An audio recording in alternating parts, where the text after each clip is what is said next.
Okay, so we are going to talk through some different types of force problems. There's a lot of different kinds, so I'm going to do a video on each different kind, and then you can kind of go back and watch it if you feel like you need more practice on a certain type. So we're going to start with kind of the basic ones. So we're going to do probably one of the simplest ones, and that is if you just have an object that's accelerating up or down, but it's only moving vertically. So for instance, they like to use elevator problems for these. So let's say you're on an elevator.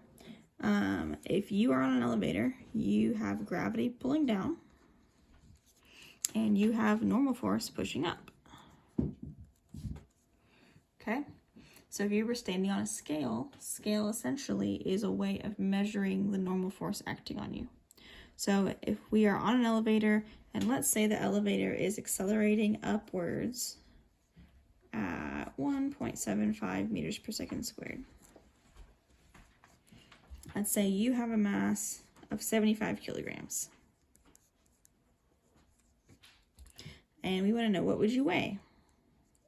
So your weight is essentially what your normal force is. And so we need to look at this and we need to write a force equation.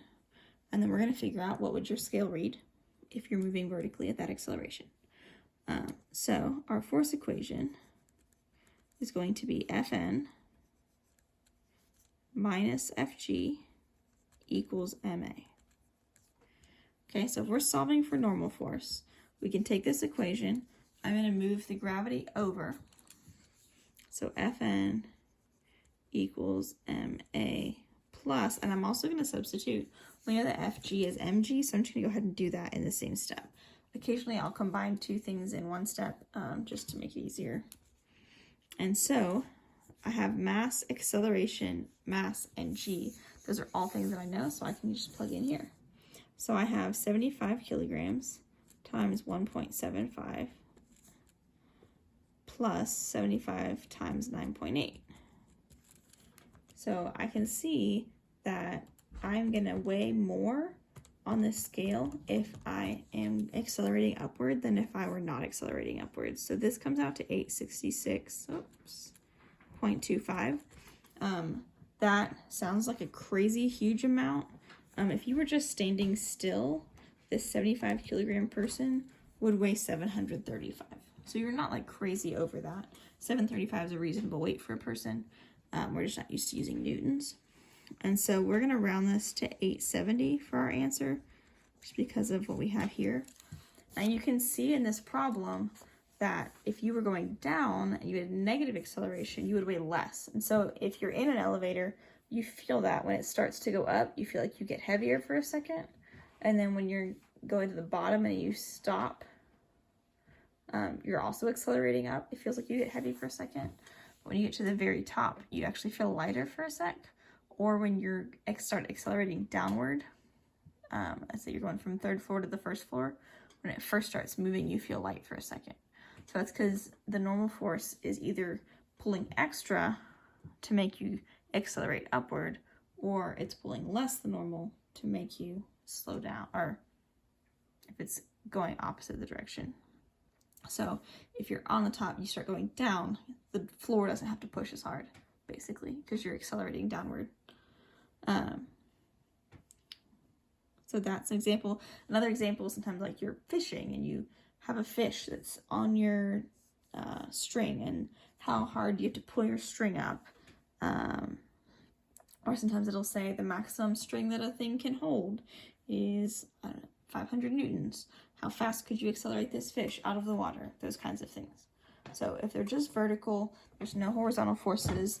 That's really as complicated as this is going to get as far as your free body diagram.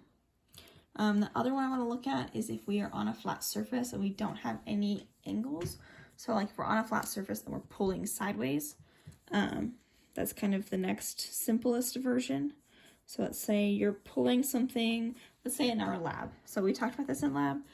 You're pulling sideways, friction's pulling against it. So we'll call this FP and FF. We also know that you have gravity and normal force. Okay, so let's just say that that you have an object with a mass of 5 kilograms. You are pulling at, I don't know, 15 newtons.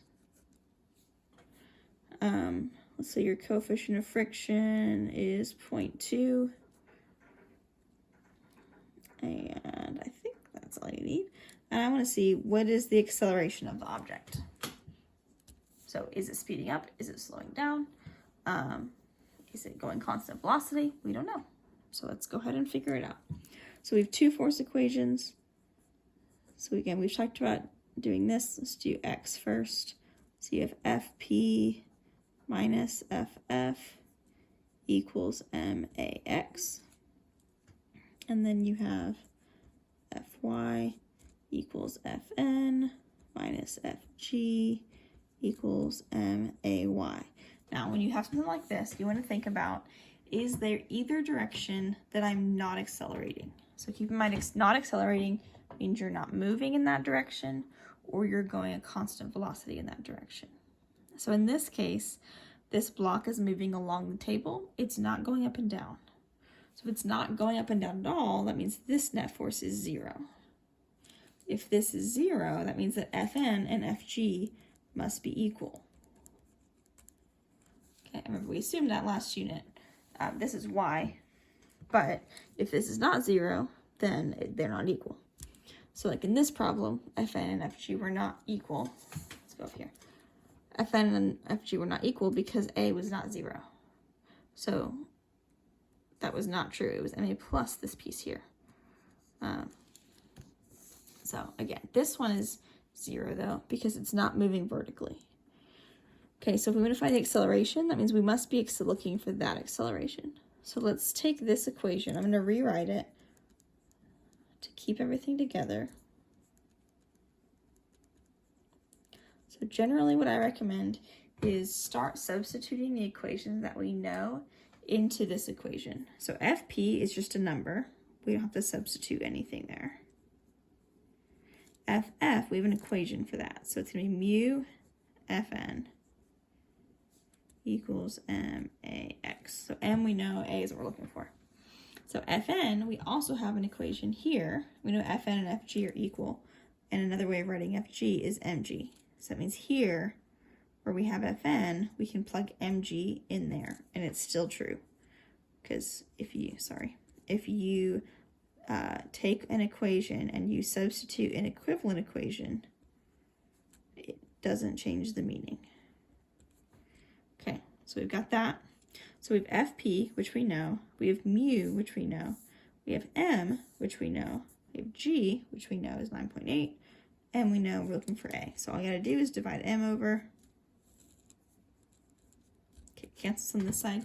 Keep in mind, it does not cancel over here because it's not in this term. You could theoretically pull this and make it Fp over M and cancel that one. I never do that. It can get you in some trouble if you do it wrong. So I would just take this, then we can plug all our numbers into this, and we can get an acceleration. So Fp is 15. Mu is 0.2. M is 5. G is 9.8. And then our mass is 5 again. So let's see what we get. So 15 is 0.2 times 5 times 9.8. And then all that divided by 5. That gets us 1.04. Got 2 sig figs. Well, actually, I gotta leave you 1 sig fig, so we're just gonna call that 1 meter per second squared. So you're gonna be speeding up as long as you're pulling that hard. Okay. So yeah, that's pretty much it. If you have, let's do one more, because it is possible to have a problem that's frictionless. So let's say you're on ice, and we're gonna say there's basically no friction. All that really does is means if you're pulling sideways,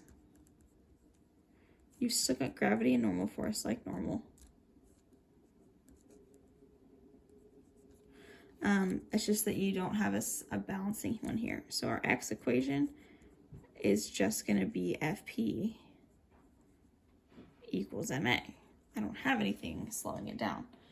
And then your y equation is going to be the same as normal. Fn minus Fg equals MAY. And you're not moving up and down, so that's 0. So let's say I want to find my acceleration. So let's say we've got a sled with a mass of 150 kilograms. That's a person and a sled. And you're pulling them with 45 newtons.